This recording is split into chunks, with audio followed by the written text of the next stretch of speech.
절대쌍교, 고룡원저 제63장.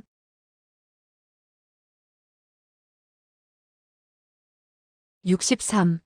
숙질상면. 화무결과 철심나는 넋을 잃고 있다가 사나이의 목소리가 다시 들려오자 비로소 정신을 차렸다.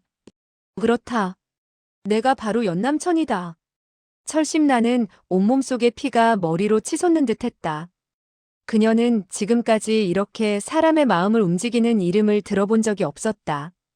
화무결은 잠시 정신을 놓은 듯 멍하니 서 있다가 옷을 벗어 정성스럽게 접기 시작했다. 그러고는 천천히 철심란에게 다가가 양손으로 그 옷을 건넸다.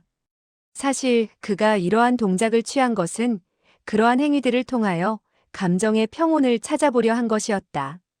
철심란은 그가 자기에게 주는 옷을 묵묵히 받을 뿐 그의 무겁고도 복잡한 심경은 알 수가 없었다. 화무결은 조용히 입을 열었다. 이 옷을 잘 보관했다가 이화궁으로 보내시오. 철심란은 그제야 그가 죽을 각오를 하고 있다는 것을 알았다. 그녀는 조심스럽게 옷을 받은 뒤 눈물을 글썽이며 떨리는 목소리로 말했다. 당신 정말 그 사람과 싸우겠다는 거예요? 연남천과 겨뤄보는 것은 무술을 배운 사람의 일대 희망이요. 영광으로 생각해야 할 일입니다. 그의 말투는 비록 침착하고 평온했지만 창백한 얼굴에는 흥분으로 붉은 빛이 감돌았고 호흡 또한 거칠었다. 철심나는 작은 목소리로 말했다. 당신은 그냥 이곳을 떠나세요. 내가 대신 그를 막으면 그는 나를 죽이지는 않을 거예요. 화무결은 미소를 지었다. 나의 일생은 내 자신을 위한 것이 아니고 이화궁을 위한 것이요. 내가 어찌 여길 피한단 말이오. 그의 말소리에는 매우 무거운 기운이 서려 있었다. 그는 천천히 몸을 돌리면서 말을 이었다.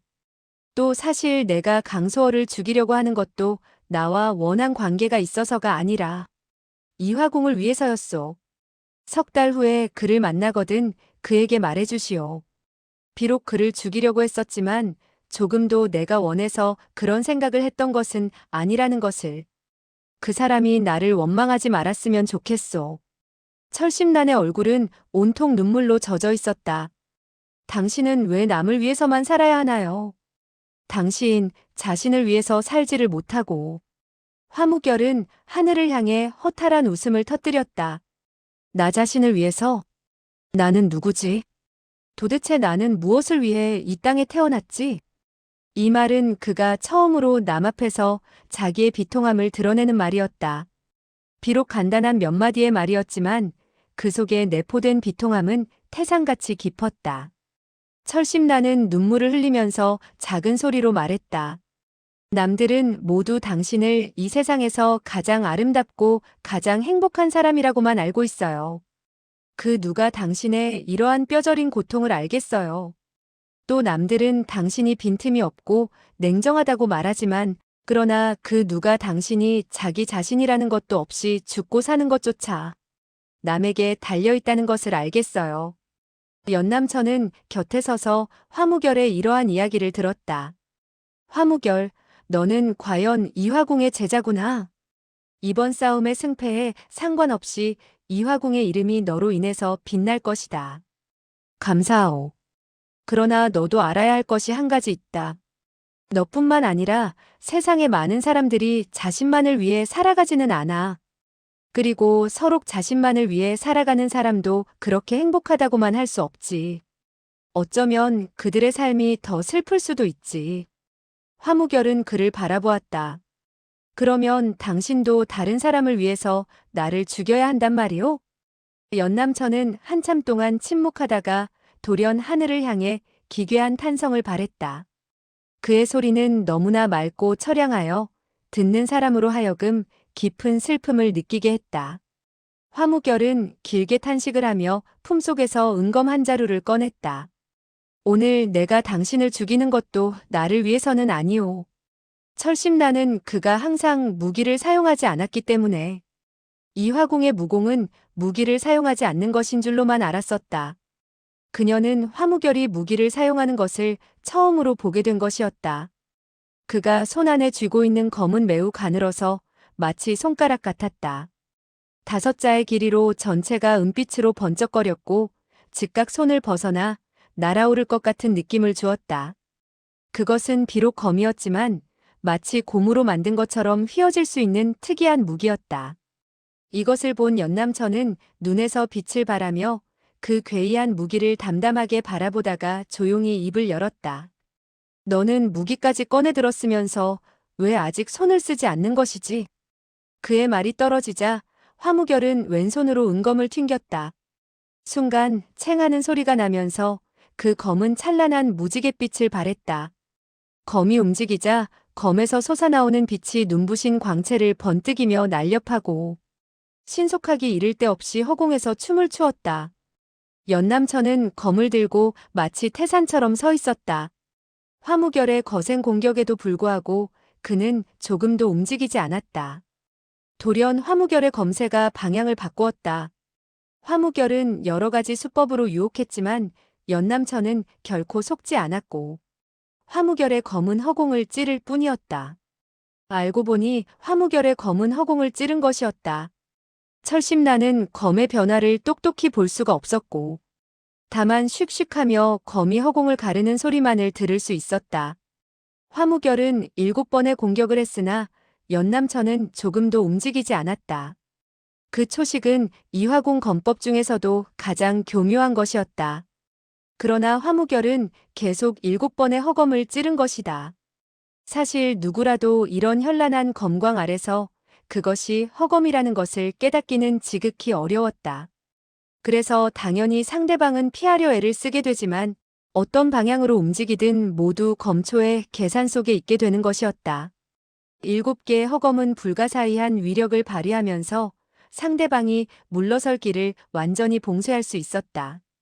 이것이 바로 이화궁의 비기였고 천하의 어느 검파와도 다른 점이었다. 그러나 연남천은 검광에 현혹되지 않았으며 이 7검의 초식은 연남천 앞에서 완전히 그 효력을 잃고 말았다. 화무결이 7번의 초식을 끝내자 이번에는 연남천의 검이 빛을 내면서 화무결의 가슴을 향해 찔러 들어갔다. 이 검은 아무런 변화 없이 팽팽히 찔러 들어갔으며 매우 빠르고 맹렬한 위력을 품고 있었다. 화무결은 자신의 검법이 아무리 변화무쌍하다 해도 우선 그 검은 피해야만 했다. 연남천은 검풍을 일으키면서 3번을 지쳐 들어갔다. 그의 검은 결코 허식이 아니었다. 매우 단순한 검초였지만 연남천의 손에 들린 검은 실로 신기한 위력을 발했다. 화무결은 가까스로 검을 피한 뒤 다시 공격을 개시했다. 그의 검은 온통 은빛을 발했고 연남천은 빛에 휩싸여 버렸다. 화무결은 연남천을 둘러싸며 돌았지만 연남천은 조금도 움직이지 않았다. 화무결의 검광은 물이 흐르는 것 같았지만 연남천은 마치 흐르는 물속의 바위와 같았다. 화무결의 이러한 검법은 연남천의 검법을 충분히 무력화할 수 있는 것이었다. 그러나 연남천은 공력이 깊고 경험이 풍부했기 때문에 화무결이 감히 따르지를 못했다. 화무결은 비록 몸을 재빠르게 움직이며 초식을 펼쳐내고 있었지만 사실 그 위기를 벗어날 수가 없었다. 검풍에 꽃잎들이 날리며 화림 안에서는 그야말로 다시 보기 힘든 용호의 혈투가 벌어지고 있었다. 소호와는 한잠 푹 자고 싶은 생각에 여관에 들어갔다. 그러나 많은 복잡한 생각들이 머리를 오갔고 아무리 노력해도 잠을 이룰 수가 없었다. 그는 할 수 없이 다시 옷을 주워 입고 여관의 대청으로 나와 차를 마시고 있었다. 이 여관은 본래 진검과 남궁류가 묵었던 곳이었다. 여관 전체를 차지하고 있던 그들이 떠나버리자 여관은 텅 비어버려 소호와를 제외하곤 단 하나의 방에만 사람이 들어있었다. 그 방은 분명 인기척이 있었으나 문과 창들이 모두 꼭꼭 닫혀 있었다. 이렇게 더운 날씨에 문을 꼭꼭 닫고 있는 것을 보자 소호와는 뭔가 이상한 낌새를 느끼고 얘기를 엿듣기 위해 그 방의 창가로 서서히 다가갔다. 그때 돌연 청이를 입은 사나이가 여관 안으로 들어왔다. 손에 말채찍을 들고 있는 것으로 보아 마차를 몰고 온 것 같았다. 그는 문을 들어서기가 무섭게 큰 소리로 외쳤다. 강나으리께서는 여기에 계십니까? 소호하는 얼굴색이 변했다. 강별학이 무슨 일로 여기에 왔을까? 소호하는 급히 기둥 뒤로 몸을 숨겼다. 문이 열리며 강별학이 얼굴을 내밀었다. 누구냐? 소희는 단귀입니다. 방금 화 공자를 성 밖까지 모신. 왜 내가 여기를 찾아왔지? 화 공자는 어디 있느냐? 화 공자는 성 밖에서 웬 기인과 마주쳤습니다. 소희는 급히 돌아와 보고를 하려고 했으나 이제야 겨우 나으리께서 여기에 계시다는 것을 듣고 찾아온 것입니다. 강별학은 그저 미소를 지었다. 화 공자는 무슨 일을 당해도 혼자서 처리할 수 있다. 그토록 애태울 필요가 있겠느냐? 그러나 화 공자는 매우 위급한 상황에 처한 듯 보였습니다. 철아가씨께서도 애태우고 있는 것을 보면 필시 보통 인물이 아닌 것 같았습니다. 강별학은 단귀라는 자의 이야기를 들으며 잠시 생각에 잠겼다. 그렇다면 내가 가보지. 이때 방 안에서 돌연 사람의 말소리가 들려왔다. 난 여기서 기다리고 있을 테니 우선 가보아라. 오늘 밤 늦게까지는 꼭 돌아오겠습니다. 강별학은 급히 단귀를 따라 나가버렸다. 소호하는 방 안에 있는 사람이 누구인지 알고 싶었다. 그러나 그가 여기서 강별학을 기다리고 있는 이상 그리 급하게 서둘러 그의 신원을 파악할 필요는 없다고 생각했다. 그는 오히려 누가 화무결에게 어려움을 주는지 먼저 알고 싶었다. 소호하는 화무결과는 비록 적이었지만 어찌 된 일인지. 화무결이 위기에 처했다는 소리를 듣자 적잖이 마음이 움직이게 되었다. 문 밖에서 마차가 떠나는 소리가 들려왔다. 소호하는 뒤따라 나갔다. 그러나 큰 길에서는 경공을 보일 수가 없어 그리 빨리 갈 수는 없었다. 성을 빠져나가자 마차는 이미 보이지 않았다. 마차가 성을 빠져나오자 강별학은 차 내에서 큰 소리로 물었다. 화 공자는 그 사람과 대적을 해봤는가? 그는 공자님의 옥관을 끊어버렸고 공자님도 그에게 일장을 가했습니다. 하지만 그는 가볍게 공자님의 일장을 피해버렸습니다. 화 공자의 일장을 막을 수 있다니 굉장한 실력이구나. 그는 어떻게 생겼던가? 그 사람은 매우 키가 컸습니다. 옷은 저보다 더욱 남루했고 생김새도 매우 신기했습니다.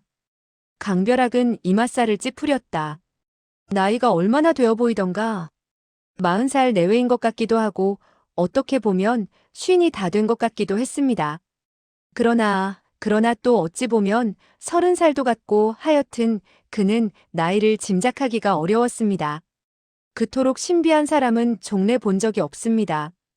강별학은 잠시 생각에 잠겼다. 단귀가 다시 말을 이었다. 그리고 그 사람은 허리에 철검을 차고 있었는데 이미 녹이 나 있는 것이었습니다. 그 말을 들은 강별학은 갑자기 안색이 변했다. 그는 한동안 넋을 잃은 사람처럼 있다가 무거운 소리로 말했다. 너는 조용히 마차를 몰고 그들이 눈치채지 못하도록 멀리 세우도록 해라. 알았느냐? 단귀는 이상하다고 생각했지만 강별학의 말을 아니 들을 수도 없었다. 화림에서 약 20장의 거리를 두고 마차는 멈추었다. 화 공자와 그분이 싸우고 있어요. 강별학은 이미 화림 안에서의 검기를 쳐다보고 있었다.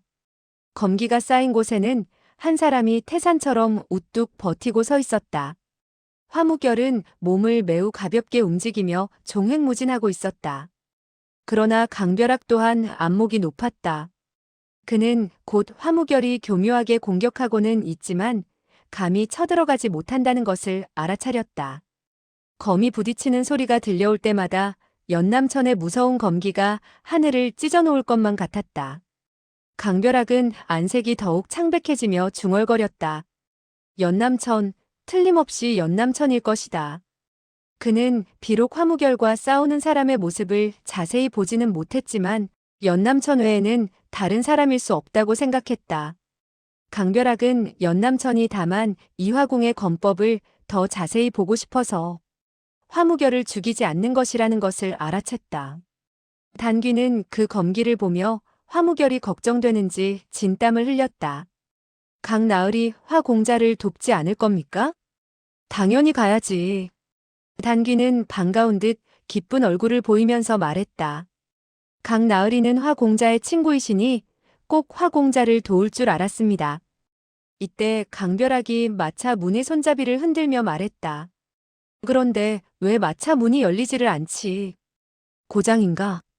단귀는 마부석에서 내려와 마차 문을 열었다. 마차 문은 아무런 이상도 없었다. 강나으리께서는 너무 급해서 문을 열지 못하신 모양입니다. 그가 말을 하며 고개를 들자 강벼락은 싸늘한 눈초리로 단귀를 노려보고 있었다. 단귀는 그 음산한 얼굴과 살기가 가득한 눈초리를 보자 온몸에 소름이 쫙 끼쳐왔다. 강나으리, 무슨 일? 강벼락은 음산하게 웃으며 서서히 입을 열었다. 너무 남의 일에 참견하면 못 써. 오래 살지 못하니까.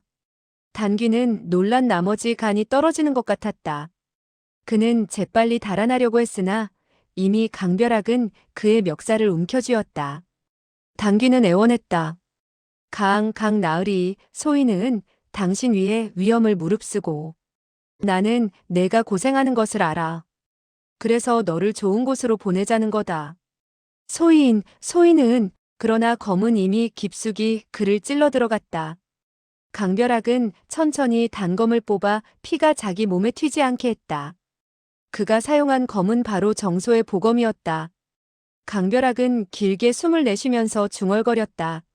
지금은 어느 누구도 내가 여기에 온 것을 모른다. 그러니 내가 화무결을 구하지 않아도 아무도 모를 것이다. 내 협객이라는 이름이 이 자식 때문에 손상을 당해선 안 되지. 내가 없어짐으로써 나 강남대협이 이름을 보전하는 것을 원망하지는 말아라. 그는 조용히 마차에서 뛰어내려 발길을 돌렸다. 그는 사람들 눈에 띄지 않기 위해 산을 빙 돌아 성내로 향했다. 화림에서는 계속 악정고투가 벌어지고 있었다. 강벼락은 날렵하게 신법을 써서 달리며 중얼거렸다. 화무결, 너를 구해주고 싶지 않은 것은 결코 아니야. 그러나 나로서는 연남천을 감당할 수가 없구나. 해마다 이때가 돌아오면 내가 잊지 않고 너를 위해 향을 피워놓겠다. 안심하고 눈을 감아라.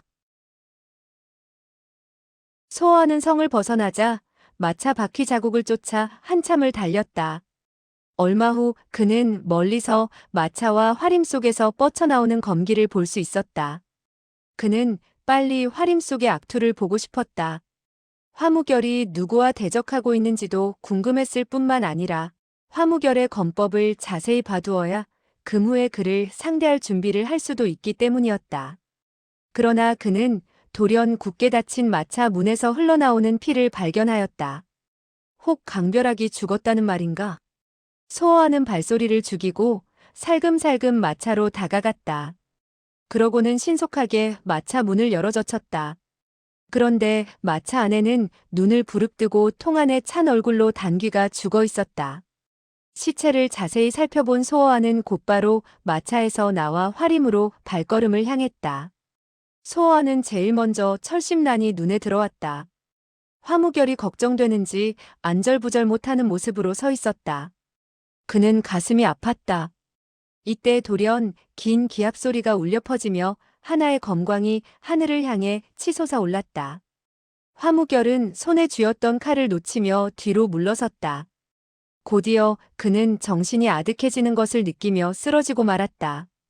화무결은 비단 소호와를 죽이려 했을 뿐만 아니라 소호와의 연적이기도 했다. 그러나 화무결이 쓰러지는 것을 본 순간 무엇 때문인지 소호와는 가슴이 뜨끔거리며 피가 끓었고 그와 화무결 간의 원한도 잊어버렸다. 그는 급히 몸을 날렸다.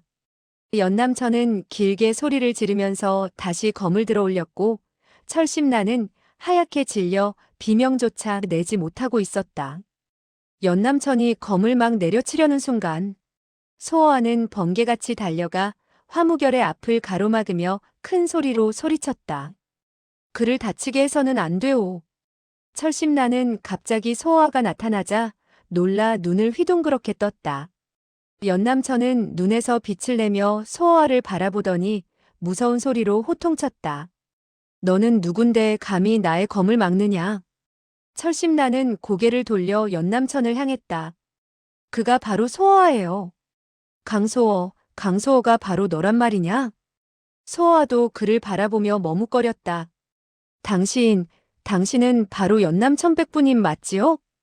철심난이 옆에서 대답했다. 그가 바로 연노 선배예요. 소호아는 놀랍고도 기뻤다. 그는 급히 달려가 연남천의 품에 안겼다. 연백부님, 정말 뵙고 싶었어요. 연남천은 눈물을 글썽이며 중얼거렸다. 강소어, 나 연백부도 내가 보고 싶었다. 철심나는 천의 고아인 줄 알았던 소호아가 친척이 있고 더구나 그가 천하의 이름난 연남천이라는 것을 알게 되자 놀랍고도 기뻐서 눈물이 앞을 가렸다. 이때 연남천이 무거운 소리로 말했다. 너는 이 화무결이 이화궁의 제자라는 것을 아느냐? 알고 있어요. 너는 너의 부모를 죽인 자들이 바로 이화궁 궁주라는 것을 모르지는 않겠지? 그게 정말입니까? 그는 어릴 때 어느 신비스러운 사람이 그에게 이 일을 말해주었던 기억이 났다. 그러나 그는 그 사람의 행적이 불확실했기 때문에 이화궁의 사람이 정말 자기의 원수라고는 믿지를 않았었다. 그러나 연남천이 그런 말을 하자 그는 믿지 않을 수가 없었다. 철심난이 탄성을 발했다.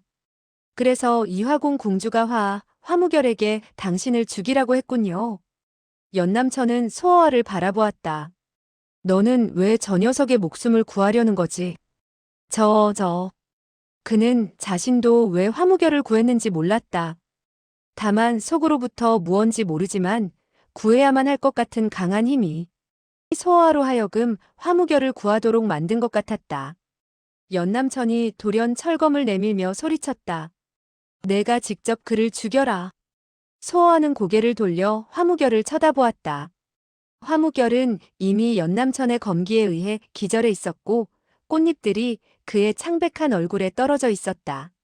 소호아는 그 창백한 얼굴을 바라보자 이상한 느낌이 들었다. 저는 그를 죽일 수가 없어요. 소호아의 말을 들은 연남천은 대노했다. 왜 그를 죽일 수가 없다는 거지? 그가 너의 원수라는 것을 알면서도. 더군다나 그는 꼭 너를 죽이고 싶어 하는데. 그는 역시 탄식 소리만 낼 뿐 말을 하지 못하고 머뭇거렸다. 그러더니 무슨 생각이 불쑥 머리에 떠올라서 소리쳤다. 저는 이미 그와 약속이 되어 있습니다. 3달 후에 생사를 판가름하기로 했지요.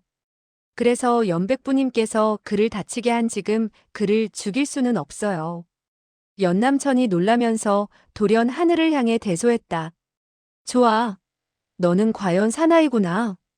과연 내 동생의 아들이다. 동생아, 너의 아들이 이토록 훌륭하니 이젠 편히 눈을 감아도 되겠구나. 그의 웃음소리는 점차적으로 공허하게 변해갔다. 소호아는 가슴에 피가 들끓는 것을 느끼며 땅에 꿇어앉아서 흐느꼈다. 연백부님, 제가 지금껏 해왔던 일들을 생각하니 다시는 아버님의 명예를 더럽히는 짓은 하지 않겠어요. 연남천이 그의 어깨에 손을 얹고 담담하게 말했다. 너는 괴로워할 필요 없다. 자책하지 말아라. 누구든 너와 같은 환경에서 자란다면 역시 어쩔 수가 없었을 것이다. 더군다나 내가 알기로는 너는 그리 나쁜 일을 하지도 않았어. 연백부님 연남천은 다시 크게 웃으면서 그의 말을 가로막았다. 나 연남천은 내 동생 강풍에게 너와 같은 아들이 있다는 것을 매우 자랑스럽게 생각한다. 그의 웃음 속에는 기쁨의 눈물이 섞여 있었다.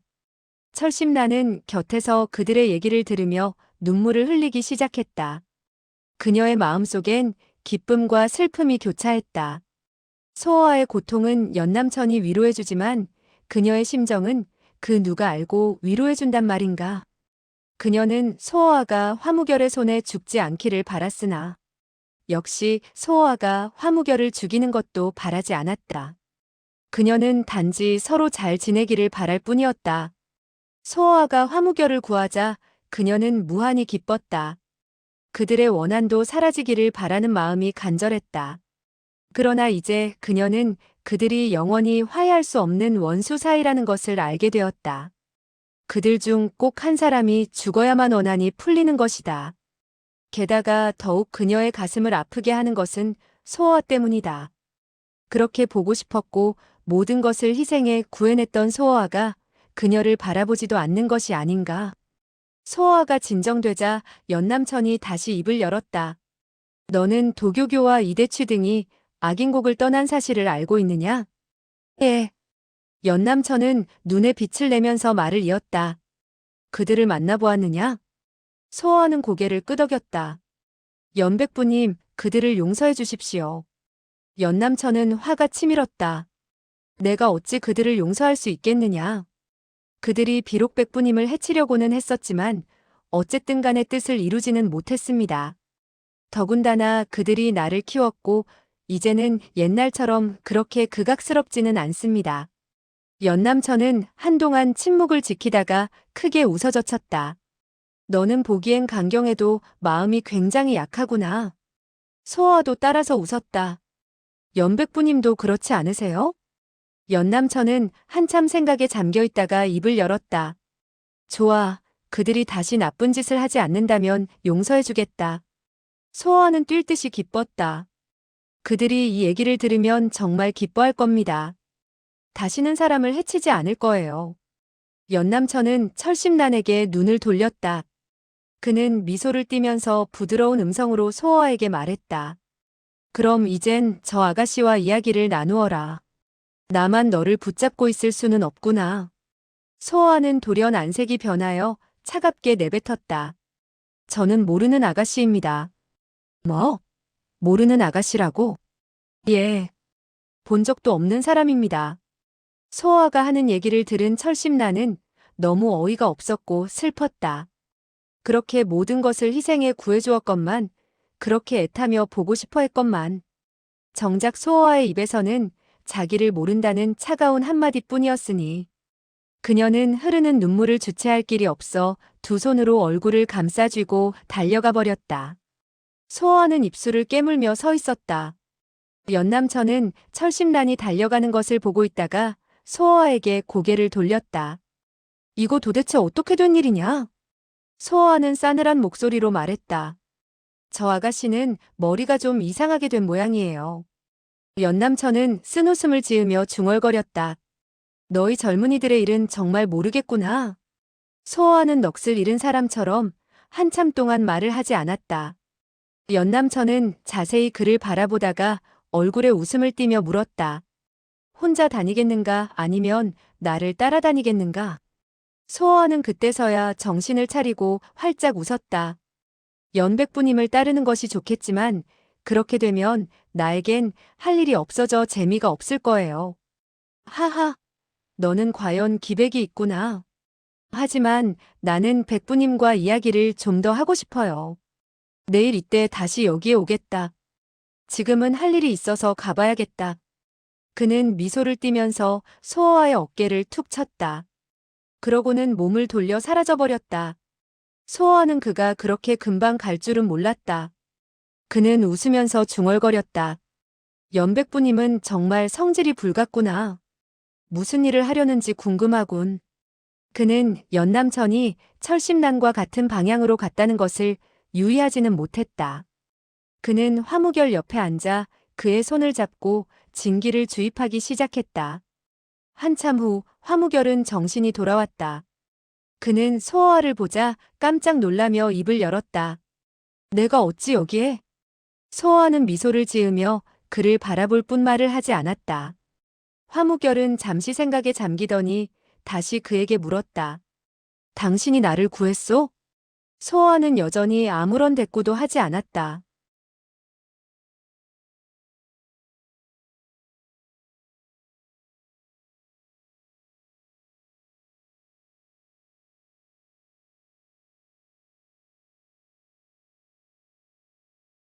절대쌍교 고룡원저 제64장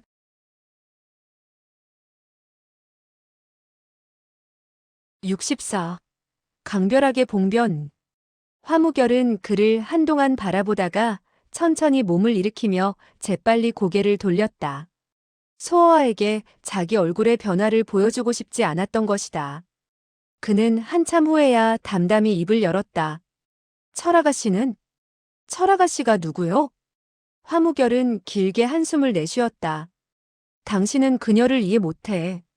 소어하는 싸늘하게 그의 말을 막았다. 나는 그녀를 모르니 이해할 필요조차 없소. 화무결은 한동안 잠자코 있다가 다시 입을 열었다. 왜 나를 구했소? 당신도 나를 구한 적이 있기 때문이요. 그것은 내가 직접 당신을 죽이기 위해서였소. 소어하는 눈에서 빛을 내며 말했다. 당신이 내 손에 죽게 될 것이요. 3개월 후면 판가름이 날 테니 그때까지 몸을 잘 보존하시오.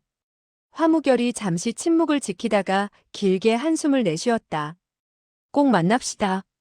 이때 소어하는 무슨 생각이 들었는지 빙긋이 웃으며 입을 열었다. 우리 둘이 3달 후에 꼭 만나려면 서로 무사해야 되지 않겠소? 그렇소. 그러니 이 3달 동안 우리는 서로 보호해야 할 필요가 있는 것이요. 소어하는 크게 소리를 내어 웃고는 계속 말을 이어갔다. 그러니 우리 3달 동안만은 서로 친구가 되는 것이 어떻소? 화무결은 그를 주시하면서 오랫동안 아무 말도 하지 않았다. 다만 입가에 웃음을 띄어 자기의 뜻을 나타냈다. 두 사람은 동시에 활임을 걸어 나왔다. 검기에 날려 떨어진 꽃잎이 어지러이 바람에 날리고 있었다. 화무결은 길게 한숨을 내쉬었다. 소어와의 탄식 소리도 동시에 들렸다. 두 사람은 서로 바라보다가 결국 웃고 말았다.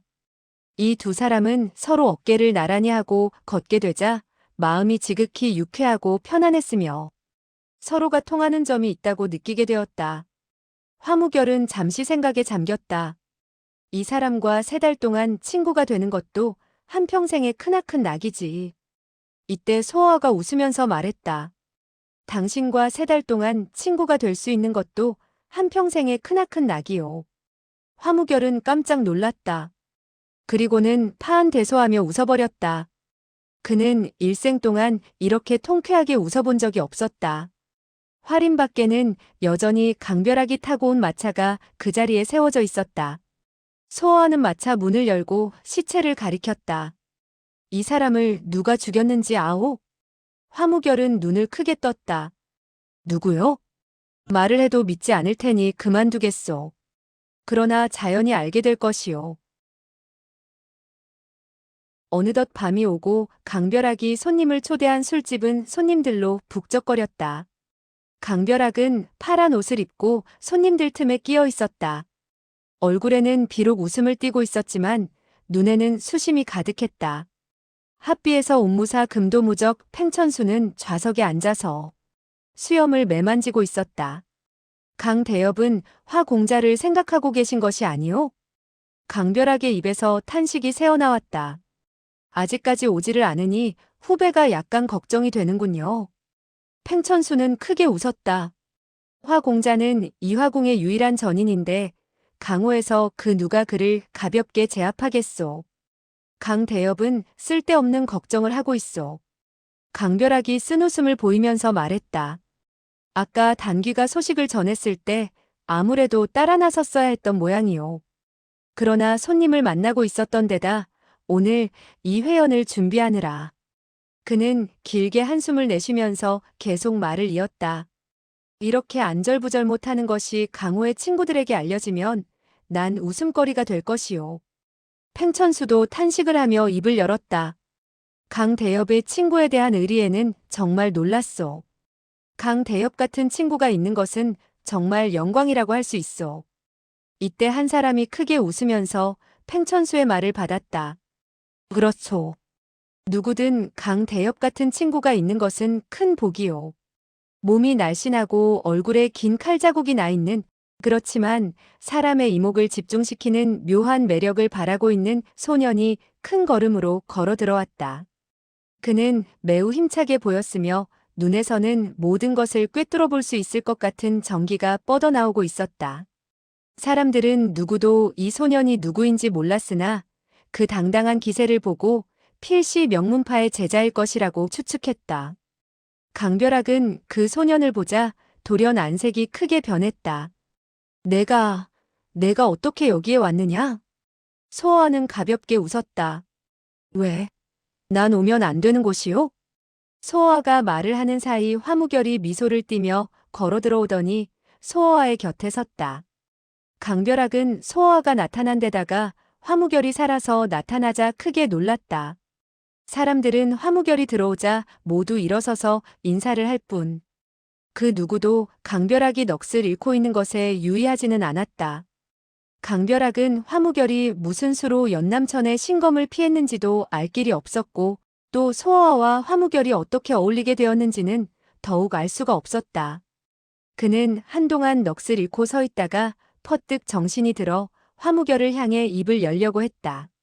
이때 소아가 강벼락을 향해 무언가 암시를 주는 미소를 지으며 사람들이 앉아있는 자리로 향하자 강벼락은 그만 입을 다물고 말았다. 장내에는 사람들이 서로 사양을 했기 때문에 수석의 자리가 몇 개 비어 있었다. 소아는 큰 걸음으로 걸어가 모르는 척하며 그 자리에 앉았다. 많은 사람이 놀라 그를 바라보았지만 그는 눈 한 번 깜짝하지 않았고 안색 하나 변하지 않았다. 그는 대뜸 술잔을 들더니 웃으면서 입을 열었다. 강 대엽은 손님을 대접하는데 술도 없소? 강벼락이 두어 번 기침 소리를 낸 후 소리쳤다. 술을 올려라. 강 대엽이 위명으로 보아선 나 같은 손님을 반길 것 같지가 않군. 그러나 난 내가 오고 싶어서 온 것이 아니오. 화무결이 나를 청했기 때문이오. 강벼락은 안색이 변하는 것을 억지로 감추면서 입을 열었다. 화형의 손님은 바로 나의 손님이오. 그렇다면 화무결의 친구는 당신의 친구가 되겠군. 강벼락은 머뭇거리다가 시인하고 말았다. 그렇소. 그 말을 들은 소아는 안색이 무거워지면서 싸늘하게 내뱉었다. 그러나 화무결의 친구가 반드시 나의 친구는 아니오.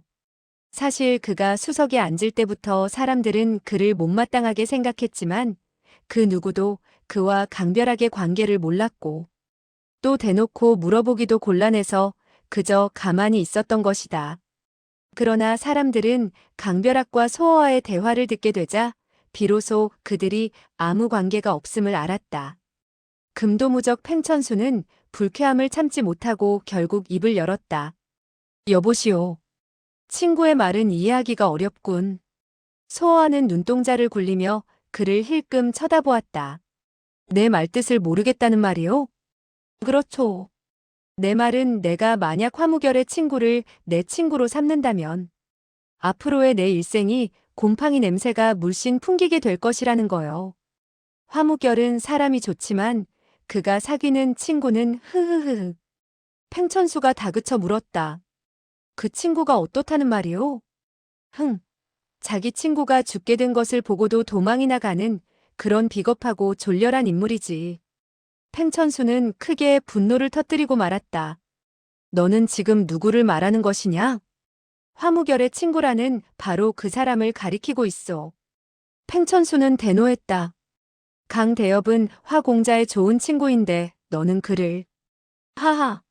난 당신을 말한 것이 아닌데 당신이 왜 그리 흥분하시오? 하긴 당신은 화무결의 친구가 될 자격도 없지. 강벼락을 위하여 아양이나 떠는 계집 노릇밖에 못하는 위인이니까. 팽천수는 화가 머리끝까지 치민 듯 탁자를 쾅 소리가 나게 두드리며 거칠게 소리쳤다. 너는 내가 누구인지 아느냐? 글쎄, 모르겠소. 그는 장난기 섞인 목소리로 말했다. 팽천수는 분함을 참지 못하면서도 기가 차서 할 말을 잊어버렸다. 옆에 있던 사람이 얼굴을 붉히며 말참견을 했다. 너는 금도무적이란 영웅도 모르면서 강호에서 밥을 먹고 돌아다니느냐? 알고 보니 팽노영웅이시군요. 팽천수는 소어아가 자기의 이름을 듣고는 자세를 고쳐먹을 것이라 생각하고 비로소 흥분을 가라앉히려 했다. 그러나 소어아는 싸늘한 목소리로 다시 입을 열었다. 그러나 팽노영웅은 그 금도무적이란 이름을 갈아야겠소. 팽천수가 응수했다. 그건 또 무슨 말이지? 팽노영웅은 이름을 마비무적이라 고쳐야겠소. 순간 장내는 잠잠해졌고 무거운 긴장이 감돌았다. 그러나 강벼락은 말릴 생각도 하지 않고 마치 듣지도 못한 척 가만히 외면을 하고 있었다. 그는 소어에게 원수가 많아지기를 바라고 있었던 것이다. 돌연 팽천수는 분기탱천한 대가릴성을 지르며 소어를 향하여 달려들었다. 그것은 소어가 바라던 바였다. 그는 싸움을 하기 위해 그 자리에 온 것이다. 그는 팽천수가 달려들자 젓가락을 들어 가볍게 상대했다.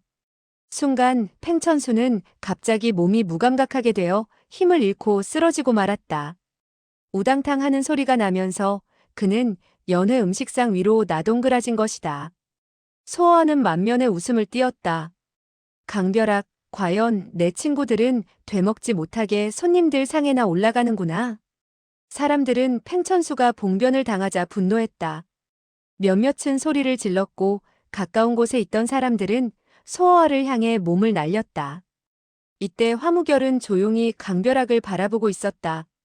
강벼락은 손님을 초대한 주인답지 않게 그 모든 상황에 무관한 듯한 태도를 취했다.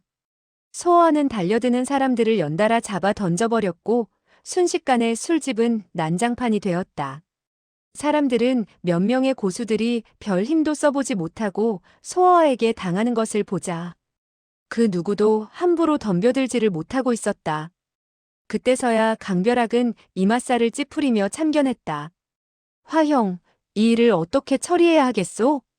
화무결은 담담히 웃을 뿐이었다. 나도 모르오. 강벼락은 그가 이런 말을 할 줄은 짐작도 못했었다. 그런데 막상 화무결의 냉담한 태도를 보고 당황하고 있을 때 소어아가 신형을 날려 공격해 오면서 소리를 질렀다.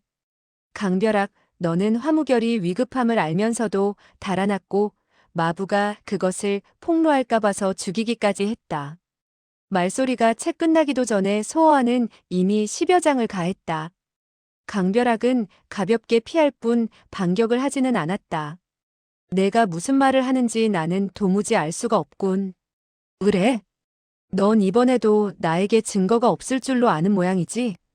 무슨 증거? 그 마부는 내 칼을 맞고도 죽지 않았다. 순간 강벼락은 안색이 크게 변했다. 소어하는 뒤로 몇 발짝 물러서며 손으로 문을 가리키면서 큰 소리로 외쳤다.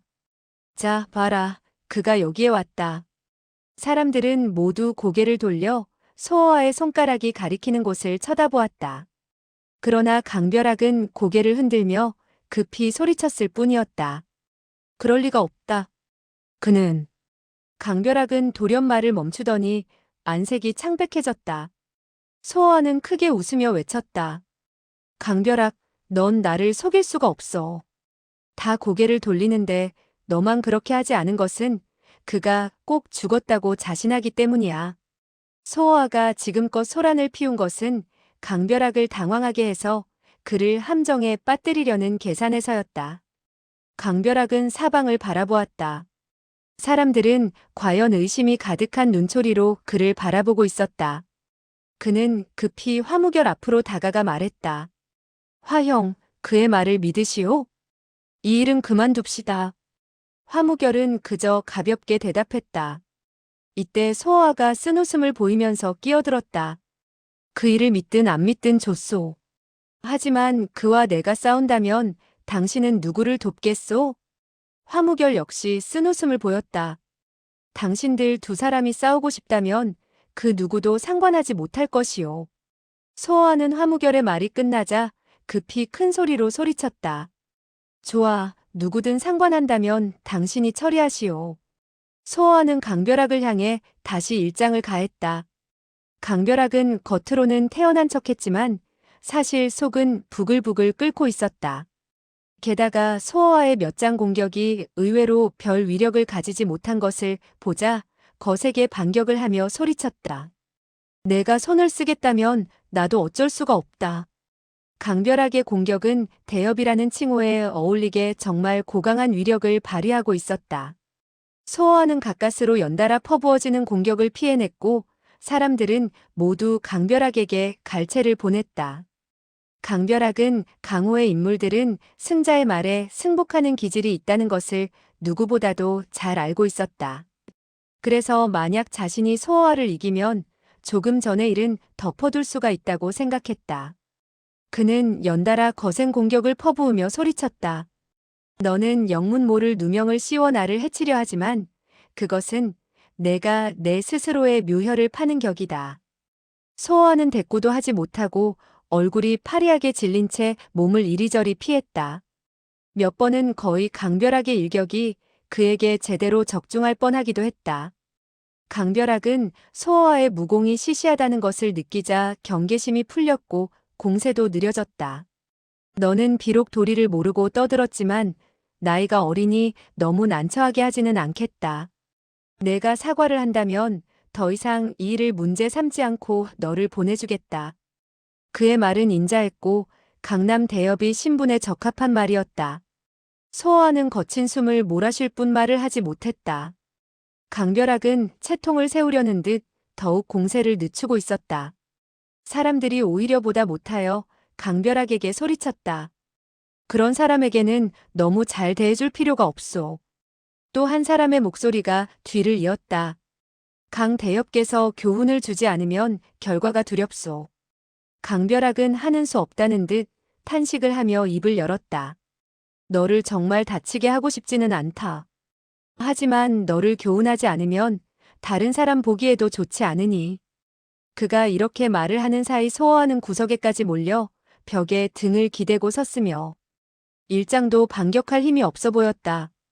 강별학은 미소를 띠면서 계속 말했다. 나의 분하분류가 너의 가슴을 향할 테니 조심해라. 피하지도 막지도 않는 것이 좋다. 만약 내가 어떤 행동을 취하면 더 크게 다칠 염려가 있으니까. 견식을 넓혀보겠소. 소어와는 숨가쁘게 소리쳤다. 강별학은 오른손을 들어 소어와의 가슴을 향했다. 그 공격은 무슨 특별한 오묘함은 없었지만 변화의 속도는 무척이나 빠르고 놀라웠다. 강별학이 미리 자기의 공격 부위를 알게 해주었으나 사람들은 그의 장법의 변화를 보고서 소어와가 더 이상 정상적으로는 버티지 못할 것으로 생각했다. 사람들은 다시 탄식을 하며 갈채를 보냈다. 이때 돌연 펑 하는 소리가 나며 강별학과 소어와의 손이 맞부딪혔다. 소어와가 돌연 손을 뻗어 일장을 받아버린 것이다. 강별학은 큰 충격을 느끼며 더 이상 힘을 쓰지 못하고 몸을 날려 뒤로 물러섰다. 정확히 말해서 반격해오는 힘에 의해 몸이 날아가 버린 것이다. 강별학의 몸은 구경하던 사람들 위로 떨어졌고 몇몇 사람이 그와 부딪혀 쓰러지고 말았다. 사람들이 모두 넋을 잃고 서 있는 사이 소어와는 손뼉을 치며 크게 웃은 뒤 창문으로 가볍게 빠져나갔다.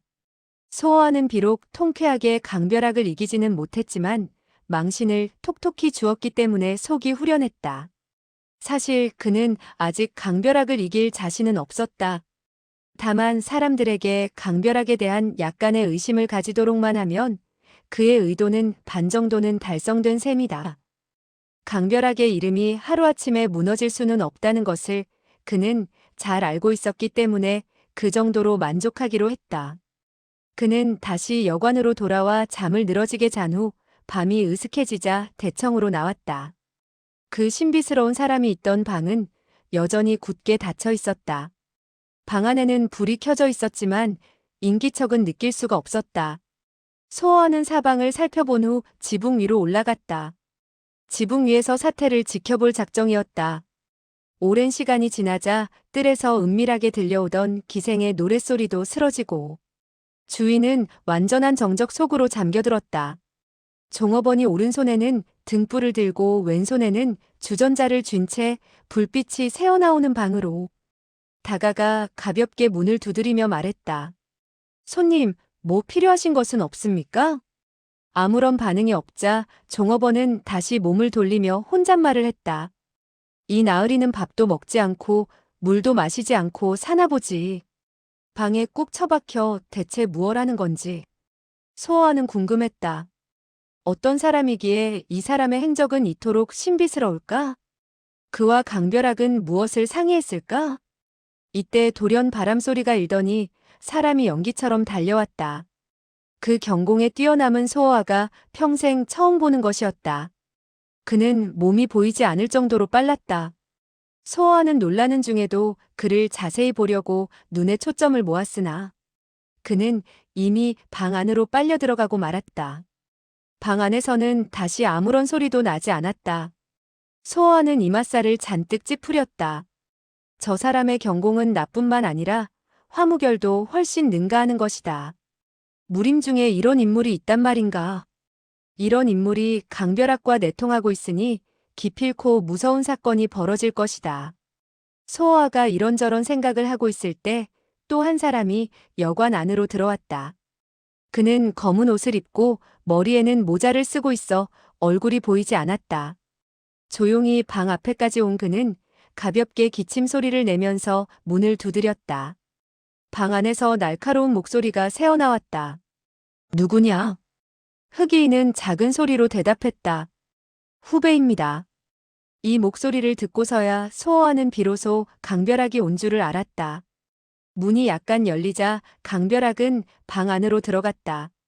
두 사람은 몇 마디를 주고받는 모양이었지만 목소리가 너무 낮았기 때문에 소어아는 알아들을 수가 없었다. 잠시 후 강별학의 목소리가 들려왔다. 후배는 오늘 이상한 일을 보았습니다. 무슨 일이냐? 연남천이 죽지 않고 다시 나타났습니다. 그 사람은 조금도 놀라지 않고 담담히 말했다. 연남천이 다시 나타났으면 어떤가? 선배의 무공으로는 당연히 연남천도 눈에 보이지 않겠지만, 연남천이 죽지 않은 것이 더 좋다. 그가 죽으면 오히려 재미가 없어지니까. 그는 여전히 별로 대수롭지 않다는 말투였다. 소어아는 들을수록 놀라웠다. 연남천을 두려워하지 않는 것을 보니 연남천과 한 번이라도 싸워봤다는 얘긴가? 연남천, 그를 당할 자가 누가 있단 말인가? 그리고 강소어도 나타났습니다. 그 사람은 강소어라는 말을 듣자 연남천보다 더욱 흥미가 있다는 듯 물었다. 그를 보았느냐? 강별학이 쓴웃음을 지었다. 비단 봤을 뿐만 아니라 그와 싸우기도 했습니다. 그의 무공이 화무결에 비해 어떻더냐? 화무결보다는 뒤떨어집니다. 하지만 계책이 많아서 약간만 소홀히 상대하면 그에게 당하게 됩니다. 그 사람은 웃으며 말했다. 나는 그의 무공이 아주 형편없는 줄 알았는데 그만하면 오히려 안심이군. 소어아는 점점 이상한 생각이 들었다. 저 사람이 왜 그토록 자기에게 흥미를 갖는지 모를 일이었다. 그렇다면 그가 자기를 알고 있단 말인가? 강소어는 화무결이 상대할 테니 너는 염려할 것 없다. 강별하게 탄식하는 소리가 들려왔다. 그러나 지금 화무결과 강소어는 친구 사이가 됐습니다. 그 사람이 싸늘하게 웃었다. 그 두 사람은 천생의 원수이고 누구 하나는 꼭 죽어야 돼. 친구가 된다 해도 그리 오래가지는 않을 것이야. 소어는 크게 놀랐다. 저 사람이 어떻게 화무결과 자기의 일을 이토록 잘 알고 있단 말인가? 그건 그렇고 선배는 후배에게 무슨 분부가 계십니까? 나는 다만 말소리가 돌연 작아지더니 그 사람의 목소리는 들리지 않았고 다만 강별학이 대답하는 소리만 들릴 뿐이었다. 네네네. 그 사람이 말을 다 마쳤는지 강별학이 웃으면서 말했다. 명심하여 처리하겠습니다. 이 몇 가지의 일은 너에게도 이익이 있으니 당연히 그렇게 해야지. 분부만 하시면 저는 필히 그 명령을 받들겠습니다. 그러나 후배는 지금까지 선배님의 성함도 모르는데. 그 사람은 싸늘하게 웃었다. 내 신분을 모르면 내가 시킨 일을 하지 않겠다는 말이냐? 아닙니다. 하지만 내 이름을 알 필요는 없다. 천하의 나밖에는 너를 도울 수 있는 사람이 없으니까. 만약 내가 없다면 너는 대업이 될 수 없을 뿐더러 목숨을 부지할 수도 없어. 강별학은 조용히 침묵을 지키고 있었다. 이젠 가도 좋다. 때가 되면 내가 너를 다시 찾겠다. 네. 만약 내가 시킨 일에 무슨 실수가 있으면 연남천과 강소어가 손을 쓰기 전에 내가 너를 죽이겠다. 알았나? 네, 잘 알겠습니다.